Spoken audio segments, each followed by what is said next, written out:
ओम श्री गणेशाय नमः। कार्तिक महात्म 18वां अध्याय। अब रौद्र रूप महाप्रभु शंकर अपने वीर गणों के साथ नंदी पर चढ़कर हंसते हुए युद्ध भूमि में आए। उनको आया देखकर उनके पराजित गण फिर लौट आए और सिंहनाद करते हुए आयुधों से दैत्यों पर प्रहार करने लगे। भीषण रूपधारी रुद्र को देखकर दैत्य भागने लगे। तब युद्ध में अपने अपने दैत्यों को पराजित होते देखकर जलंधर हजारों बाण छोड़ता हुआ भगवान शंकर की ओर दौड़ा।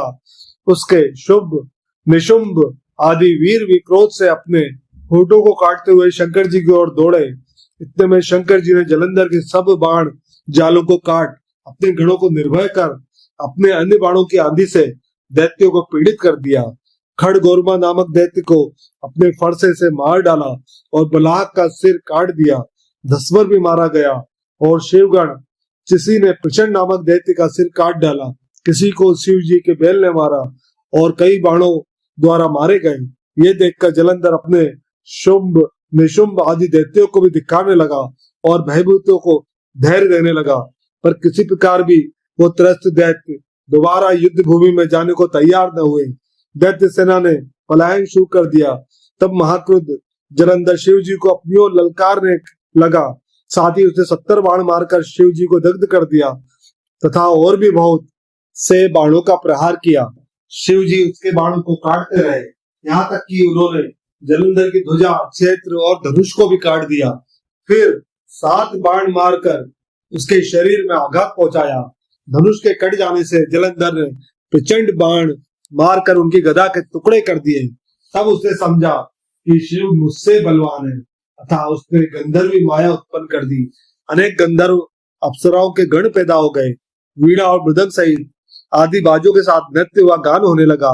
इसमें अपने गणों सहित रुद्र भी मोहित हो गए। उन्होंने युद्ध बंद कर दिया। फिर तो काम से मोहित हो जलंधर जल्दी से त्रिनेत्र भगवान शंकर का रूप धारण करके ऋषभ पर बैठ पार्वती के पास जा पहुंचा। इधर जब पार्वती ने अपने पति को आते देखा तो अपनी सखियों का साथ छोड़ दिया और आगे आई पार्वती को देखकर कामातुर जलंधर का वीर पतन हो गया और उसके पवन से वो जड़ भी हो गया। गौरी ने उसे दानव जाना तो अंतर ध्यान होकर उत्तर की ओर मानस पर चली गई।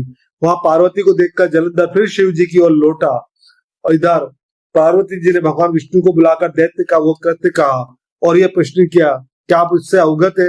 भगवान विष्णु ने हाथ जोड़कर उत्तर दिया कि आपकी कृपा से मुझे सब कुछ ज्ञात है।